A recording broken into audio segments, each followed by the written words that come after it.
হয়, প্ৰথমেতো আজি মহবুল হকক যি ঢেকীয়াজুলি থানাৰ এটা গোচৰত তেখেতক আমি মিডিয়া যোগে গম পাইছোঁ।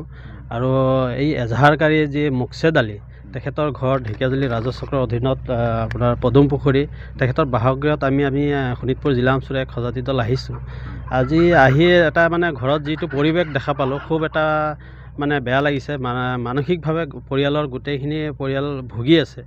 আমাৰ কথা হ'ল মহবুল হক ডাঙৰীয়াৰ পাথাৰগাড়ীত কি কেছ হৈছে সেইখিনি আৰক্ষী প্ৰশাসন আছে, আৰক্ষী প্ৰশাসনে চাব। কিন্তু যিখিনি আমাৰ মোকছেদ আলীয়ে যিখিনি ষ্টেটমেণ্ট দিছে, তেখেতক ঘৰৰ পৰা পুলিচে উঠাই লৈ ঢেকীয়াজুলি আৰক্ষী থানাত গৈ বলপূৰ্বকভাৱে গোটেই দিনটো বহি মানুহজনে ৰোজা ৰাখি গোটেই ৰাতিপুৱাৰ পৰা সন্ধিয়ালৈকে বহাই ৰাখি মানসিকভাৱে যি হাৰাশাস্তি কৰিছে, আমাক সেইটো ক'বলগীয়া আছে। ঢেকীয়াজুলি আৰক্ষী প্ৰশাসনে ইয়াৰ জবাবদিহি হ'ব লাগিব। তেজপুৰ আৰক্ষী অধীক্ষক মহোদয়ে এইটো জবাবদিহি হ'ব লাগিব। এই নিৰীহ মানুহজনক গোটেই দিনটো বহাই ৰাখি বলপূৰ্বকভাৱে যি চহী লৈছে, সেই চহীৰ অন্তৰালত কি আছে? যদি তেখেতে কৈ আছে মই কেছ কৰা নাই, মই এজাহাৰ দিয়া নাই, আৰু আৰক্ষী প্ৰশাসনে কৈ আছে কেছ দিছে, এই দুটাৰ মাজত আৰক্ষী প্ৰশাসনে এই বস্তুটো ক্লিয়াৰ কৰি দিব লাগে। যদি তেখেতে কেছ দিছে, কি ভিত্তিত কেছ দিছে, এজাহাৰ কপিটো ৰাজহুৱা কৰিব লাগে। আমি এইটো আমচুৰ ফালৰ পৰা দাবী কৰিছোঁ। আৰু অন্যথা আমি দল সংগঠনে আমি আমচুৰ হৈ আমি এই ঢেকীয়াজুলি আৰক্ষী প্ৰশাসনক দাবী জনাইছোঁ, আপোনালোকে এই যিখিনি বস্তু হৈ আছে গোটেইখিনি বস্তু ৰাজহুৱা কৰিব লাগে, মুকলি কৰিব লাগে।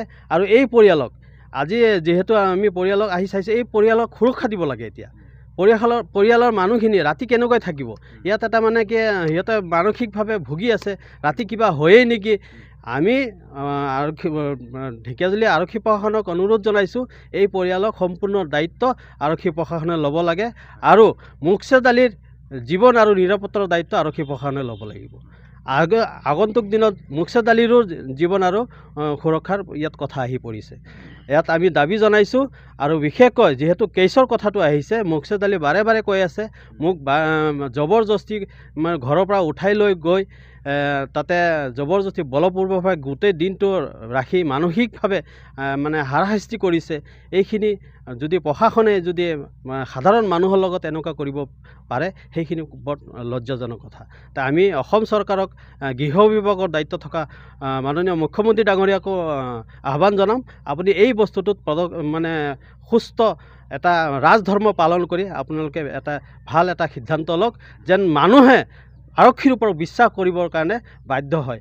আজি যিটো পৰিস্থিতি হৈ আছে, মানুহে থানাত যাবলৈ ভয় কৰিব, মানুহে পুলিচ দেখা পালে ভয় কৰিব। আপুনিয়ে কৈছিল পুলিচ আৰু মানুহৰ মাজত সম্বন্ধটো বন্ধুত্ব হ'ব লাগে। আজি আপোনালোকে সাধাৰণ মানুহক টানি আজৰি লৈ জবৰদস্তি ছিগনেচাৰ কৰাব, এইটো আমি মানি ল'ব নোৱাৰোঁ। যদি মানুহজনে এজাহাৰ দিব লগা আছিল, মানুহজনে নিজে গৈ এজাহাৰ দিলে হয়। আপোনালোকে নিজে আহি ঘৰৰ পৰা মাতি লৈ মানুহজনে এজাহাৰ দিব লগা হৈ গ'ল। এনেকুৱা কি কথা আছে তাতে? মহবুল হক কি আছে সেইটো পিছৰ কথা, কিন্তু এই মানুহজনক মানসিকভাৱে হাৰাশাস্তি দিয়াৰ